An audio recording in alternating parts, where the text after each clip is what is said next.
ആ ഒരു സംഭവങ്ങൾ അതിശയം തന്നെ എന്ന് പറയാൻ വയ്യ. നിലവിൽ യുഎസിന് പരമ്പരാഗത മിസൈൽ പ്രതിരോധ സംവിധാനങ്ങളാണ് ഉള്ളത്. Terminal high altitude area defence അഥവാ താഡ് എഡ്ജ് സിസ്റ്റം തുടങ്ങിയവ ഇതിനെ ഭാവിയിൽ ഗോൾഡൻ ഡോമുമായി ഇണക്കിച്ചേർക്കും. ഗോൾഡൻ ഡോമിന്റെ ഭാഗമായി ബഹിരാകാശത്ത് നൂറുകണക്കിന് കൃത്രിമോപഗ്രഹങ്ങളാകും വിന്യസിപ്പിക്കുക. ലോകത്തെ എവിടെ നിന്നും ഒരു മിസൈൽ വിക്ഷേപിക്കപ്പെട്ട് കഴിഞ്ഞാൽ അവ തിരിച്ചറിയും. അവ ബൂസ്റ്റർ ഘട്ടം കഴിയുന്നതിന് മുമ്പ് തന്നെ ഉപഗ്രഹങ്ങൾ ഇവയെ നിരീക്ഷിക്കാൻ ആരംഭിക്കും. അവയുടെ സഞ്ചാരപാത നിരീക്ഷിച്ച് യുഎസിനോ അവരുടെ താൽപ്പര്യങ്ങൾക്കോ വിഘാതമുണ്ടാക്കുന്നവയാണോ ഈ മിസൈലുകൾ എന്ന് AI അടിസ്ഥാനമാക്കിയുള്ള സെൻസറുകൾ കണക്ക് കൂട്ടിയെടുക്കും. ഇവ യുഎസിന് ഭീഷണിയാണെന്ന് കണ്ടെത്തിയാൽ അവ ഭൂമിയിൽ തിരികെ പ്രവേശിക്കുന്നതിന് മുമ്പ് തന്നെ നശിപ്പിച്ചു കളയും എന്നുള്ളതാണ്. പുതിയ കാലത്തെ യുദ്ധമുറകളിലൊന്നായ ഡ്രോൺ ആക്രമണങ്ങളെയും ഫലപ്രദമായി ചെറുക്കാൻ ഇവയ്ക്ക് സാധിക്കുമെന്നാണ് അവകാശവാദം. പരമ്പരാഗത ആയുധങ്ങളിൽ നിന്നും ആണവ ആക്രമണങ്ങളിൽ നിന്നും യുഎസിനെ സംരക്ഷിക്കുമെന്നാണ് ഗോൾഡൻ ഡോമിന് വേണ്ടി വാദിക്കുന്ന പെന്റഗൺ മേധാവി പീറ്റ് ഹെഗ്സെത്ത് പറയുന്നത്. $175 ബില്യൺ പദ്ധതി എന്ന് പറയുമ്പോഴും അതിലൊന്നും ഒതുങ്ങില്ലെന്ന് പലരും ചൂണ്ടിക്കാണിക്കുന്നുണ്ട്. 2029 പ്രാവർത്തികമാക്കുമെന്ന് പറയുമ്പോഴും ബഹിരാകാശ സാങ്കേതിക വിദ്യകളെ അടിസ്ഥാനപ്പെടുത്തിയുള്ള പ്രതിരോധ സംവിധാനം അത്ര പെട്ടെന്ന് സാധിക്കില്ലെന്നാണ് വിമർശനം. മാത്രമല്ല, ഇത്തരം സാങ്കേതിക വിദ്യകൾ വികസിപ്പിക്കേണ്ടതായുണ്ട്. ഇതിനൊക്കെ പണമിറക്കേണ്ടി വരും. ഇത് മാത്രമോ, ലോക്ഹീഡ് മാർട്ടിൻ തങ്ങളുടെ ലേസർ സാങ്കേതിക വിദ്യ ഉപയോഗിച്ചുള്ള പ്രതിരോധ സംവിധാനവും ഗോൾഡൻ ഡോമിന്റെ ഭാഗമാക്കി അവതരിപ്പിച്ചിട്ടുണ്ട്.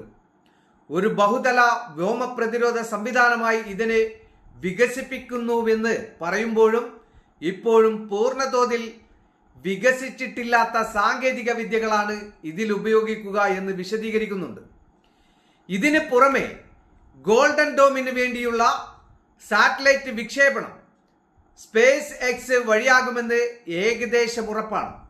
Space X CEO Elon Musk ആണെങ്കിൽ ട്രംപിന്റെ അടുപ്പക്കാരനും. ഇനി ഇതെല്ലാം കടന്ന് ഗോൾഡൻ ഡോം സജ്ജമാക്കുമെന്ന് കരുതിയാലും തുക നിലവിലെ കണക്കനുസരിച്ച് $500 ബില്യൺ, അതായത് 42.83 ലക്ഷം കോടി രൂപ എങ്കിലും ആകുമെന്നാണ് കരുതുന്നത്. വിവിധ തരത്തിലുള്ള പ്രതിരോധ സംവിധാനങ്ങളെ നിരന്തരം പരിപാലിച്ച് നിയന്ത്രിക്കേണ്ടതുള്ളതിനാൽ ഭാവിയിൽ ഇതൊരു വലിയ ബാധ്യത ആകുമെന്ന് വിമർശിക്കുന്നവരും ചെറുതല്ല. യുഎസിലേക്ക് നേരിട്ട് മിസൈൽ അയക്കാൻ കെൽപ്പുള്ള രാജ്യങ്ങൾ വളരെ കുറവാണ്.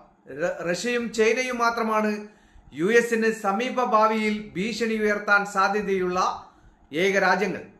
എന്നാൽ ഈ രാജ്യങ്ങളുമായി യുഎസ് അതിർത്തി പങ്കിടുന്നില്ല എന്നുള്ളതും നേരിട്ടുള്ള ഏറ്റുമുട്ടലുണ്ടാകാനുള്ള സാധ്യത വിരളമാക്കുന്നു. മറ്റ് രാജ്യങ്ങൾക്ക് യുഎസിലേക്ക് നേരിട്ട് ആക്രമണം നടത്താനുള്ള ആയുധങ്ങളില്ല. ഇവയിൽ പലരും യുഎസിന്റെ സഖ്യകക്ഷികളോ സുഹൃത്തുക്കളോ ആണ്. അപ്പോൾ പിന്നെ എന്തിനാണ് കോടികൾ ചെലവിട്ട് ഒരു പ്രതിരോധ സംവിധാനമെന്ന് ചോദിക്കുന്നവരും കുറവല്ല. അതിനേക്കാൾ ആശങ്ക ഉണ്ടാക്കുന്നതാണ് ബഹിരാകാശത്തെ സൈനികവൽക്കരിക്കുന്നത്. പ്രതിരോധ സംവിധാനത്തിന്റെ മറവിൽ AI അധിഷ്ഠിത സൈനിക സാറ്റലൈറ്റുകളുടെ വമ്പൻ വ്യൂഹമാണ് ബഹിരാകാശത്തേക്ക് എത്താൻ പോകുന്നത്.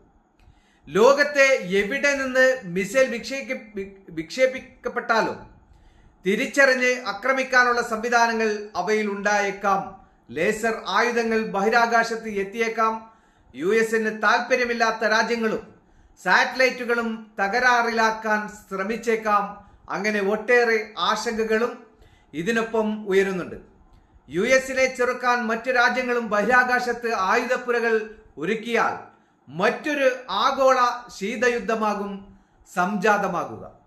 എന്തായാലും ഇനി ഭൂമിയിലുള്ള ആ യുദ്ധമൊക്കെ അവസാനിപ്പിച്ച് അങ്ങ് ബഹിരാകാശത്ത് വെച്ച് തന്നെ രാജ്യങ്ങൾ യുദ്ധങ്ങൾ തുടങ്ങാനുള്ള ആ ഒരു തന്ത്രപ്പാടിലാണ്.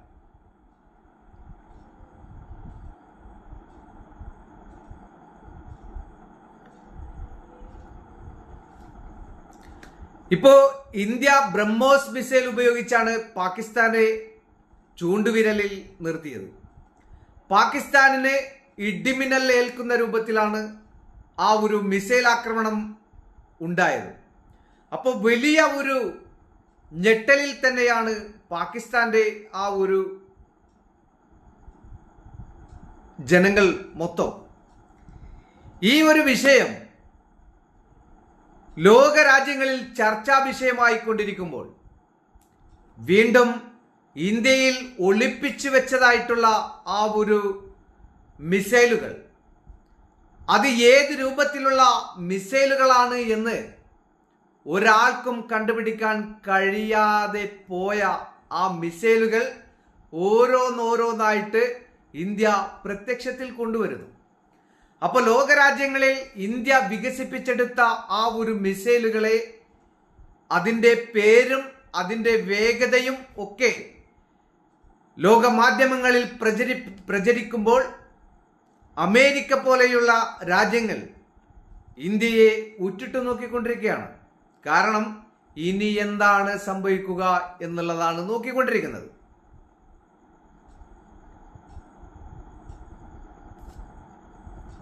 ഇപ്പോ പഹൽഗാം ഭീകര ആക്രമണവുമായി ബന്ധപ്പെട്ട് സമാധാനത്തിൽ കഴിഞ്ഞിരുന്ന നമ്മുടെ രാജ്യത്ത് നുഴഞ്ഞു കയറി വന്ന ആ ഒരു ഭീകരവാദികളായിട്ടുള്ള ആളുകളെ ഉപയോഗിച്ച് പാകിസ്ഥാൻ നടത്തിയ ആ ഒരു ചാവേർ ആക്രമണം എന്ന് തന്നെ നമുക്ക് പറയാൻ കഴിയും. അപ്പോൾ ഇന്ത്യ എക്കാലവും ഇത്തരം നുഴഞ്ഞു കയറി വരുന്ന ആളുകളെയൊക്കെ ചെറിയ രൂപത്തിൽ 4, 5, 6 ഒക്കെ ആയിട്ടുള്ള ആളുകളെയൊക്കെയാണ് കയ്യിൽ കിട്ടിയിരുന്നത്. അപ്പോൾ ഇന്ത്യയിൽ കയറി ആ ഒരു കാശ്മീരിലുള്ള ഭാഗങ്ങളിലുള്ള ആളുകളെയൊക്കെ കൊന്നൊടുക്കി അവർ അങ്ങനെ എസ്കേപ്പായി പോകുന്ന സമയം ഇന്ത്യയുടെ ആ ഒരു സൈന്യം പിടിച്ച് പൊട്ടിക്കാറാണ് പതിവ്. ഇപ്പോൾ പെഹൽഗാം ഭീകരാക്രമണവുമായി ബന്ധപ്പെട്ട് പാകിസ്ഥാന്റെ ആ ഒരു വളർത്തുപുത്രന്മാരായിട്ടുള്ള ഭീകരവാദികളെ ഇന്ത്യയുടെ ആ ഒരു 25 മിനിറ്റിന്റെ ആ ഒരു യുദ്ധമുറയിൽ നൂറുകണക്കിന് അതിവിദഗ്ധന്മാരായിട്ടുള്ള ഭീകരന്മാരെയാണ് സെക്കൻഡുകൾക്കുള്ളിൽ കൊന്നുകളഞ്ഞത്. അതിനുശേഷം ഉണ്ടായ ഓപ്പറേഷൻ സിന്ദൂരിന്റെ ആ ഒരു വ്യാപകമായിട്ടുള്ള മിസൈൽ ആക്രമണത്തിൽ ഇസ്ലാമാബാദും റാവൽപിണ്ടിയും അതുപോലെ തന്നെ കറാച്ചിയും ഒക്കെ തകർന്ന് തരിപ്പണമാകുന്ന ആ ഒരു ദൃശ്യങ്ങളാണ് നമ്മൾ കണ്ടത്. പക്ഷേ ഇപ്പോഴും പാകിസ്ഥാന്റെ ഉള്ളിൽ വൻതോതിലുള്ള ആയുധ ശേഖരം, ആ ഒരു ശേഖരണം തുടർന്നുകൊണ്ടിരിക്കുന്നതും ഇപ്പോൾ രഹസ്യാന്വേഷണ വിഭാഗങ്ങൾ കണ്ടെത്തിയിരിക്കുന്നു.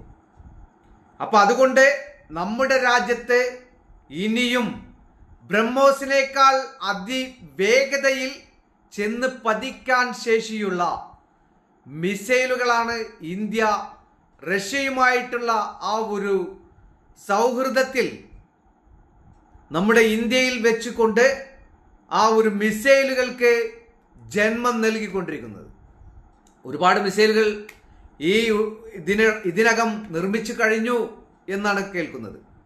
അപ്പോൾ ഇനി അടുത്ത ആ പാകിസ്ഥാൻ ഏതെങ്കിലും ഒരു രൂപത്തിൽ ആ ഒരു